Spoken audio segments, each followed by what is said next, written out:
Now, California is bracing itself for some intense flooding as the state has endured another wave of heavy rainstorms. Now, less than 2 weeks after a mega storm, yet another atmospheric river is said to be pinwheeling into the state from the Pacific Ocean. The Sacramento Valley and the agricultural corridor that includes the cities of Stockton and Modesto may experience tornadoes. Now, California has experienced extreme drought until a parade of atmospheric rivers last year had dumped historic amounts of rain and snow.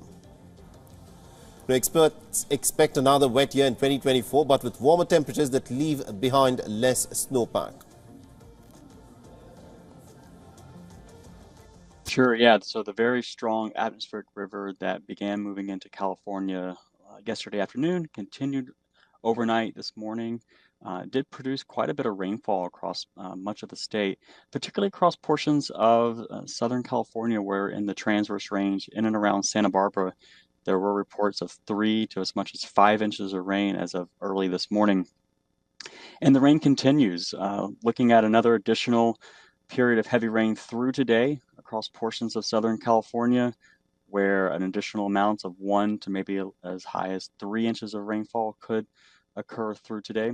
And that could result in additional flash flooding, potentially landslides, and in and around Southern California.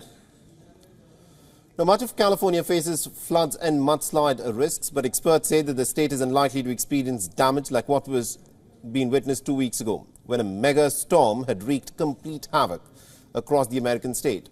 An atmospheric river had in fact dumped up to a year's worth of rain in some areas. It had knocked out power for almost about 1 million residents and it killed at least about 9 people.